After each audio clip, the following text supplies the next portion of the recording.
right, Cory is learning about plants this morning. I wonder if he's becoming a botanist. Is that like in your future? A number of plant live shots lately, I knew that. I'm not certified. Not yet. I did go to regionals in high school. That was for corn and beans.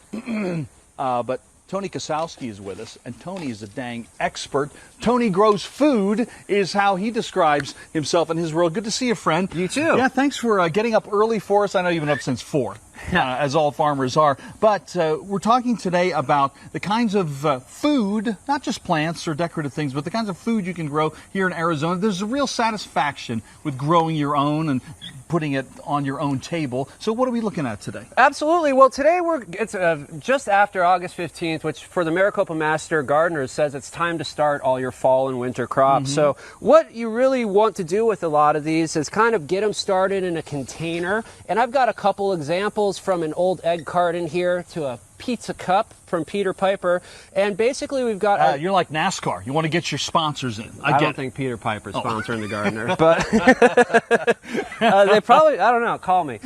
Regardless, we've got our forest floor soil here, which is really good stuff, and one of the things I wanted to talk about is in these containers you want to make sure to put good soil. You just don't want to go out to the desert and get a shovel. This is a really nice, the seeds are really going to like their life in there. Okay, yeah. And so one of the things we're going to be planting today, and I'll have you keep your fingers busy there, is going to be kale. And kale is one of my favorites because it does so well here in the wintertime. Now, a good rule of thumb with seeds is that you only want to bury these guys about double the size of the seed. So I'm going to give you that, and so you just want to make a really small hole. You got a few of them. What? Zoom in on those I need a micrometer for this. Do you have a tiny, tiny shovel or an elf that could help me with this? Yeah, we bring a gnome usually. Yeah, that's right. They're more gardening. Do I put all 3 seeds in there? Yeah, we can, and these are pretty good at germinating. You know, my rule of thumb is the strongest is going to survive. I like that. And so basically we'll just cover those up a little bit. Now, it is still pretty hot out, as you can see from the gobs of sweat dripping off my face. It's okay. If you want to wipe your face, it doesn't bother us. We're Fox. We don't have any standards. All right. So basically, we just want to make sure that these get at least 6 to 8 hours of sun a day. Now, a lot of these crops are actually going to be warmer or cooler weather crops. So if you're going to do it outside, you're going to want like a 50% shade cloth. And then if you're going to do it inside, something like a little LED light or a plant light that is going to cover your whole planting area for at least 12 to 18 hours a day is going to be a really good way to get these going indoors. Gotcha. Now, eventually we're going to transplant these to outdoors. We're going to keep them inside the whole time. No, we would actually put these outside. And, you know, again, you can direct sow right now, but you're going to want to be cautious, and they're going to need a little bit more attention than they would if it was 70 degrees. When, in your experience, when is that break in the weather? I mean, you know, it kind of varies from year to year. You're the weather guy, right? I know. Don't go by me. I would say like October, you know, and again, everything is different. Because you hate to do all the work and then have some blazing... is there any danger in going too late? I guess that's not at all. Not at all. Question. It's just going to be the sun's. You're going to have slower growing because you don't have as much sunlight.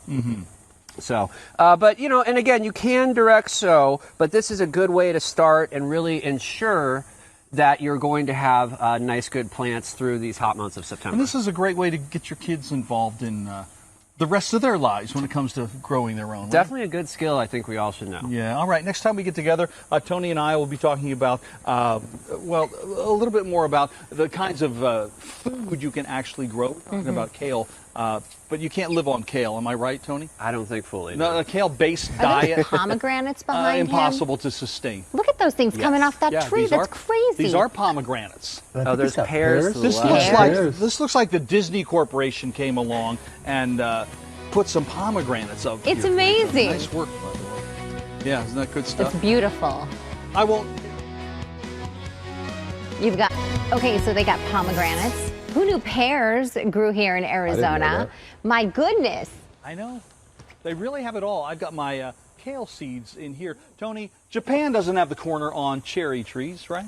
Not the corner. We're actually using a Barbados cherry here in the Phoenix area, which is more of a subtropical. Here's a little guy here. They're not a true cherry like you would know in the you know, George Washington type of cherry, but they are a little red and round and do really well. There are an awful lot of options beyond lemons and limes, right, and oranges. Absolutely. Some of the best that I really like are these pomegranates here. Take the heat really well. We've got figs and mulberries, another pear here. If we kind of scoot over this way a little bit, we've got our sweet potatoes that are just finishing up. And then over here is some of these beautiful passion flowers. And these guys are just such a unique and really cool looking flower. And those guys will make a passion fruit.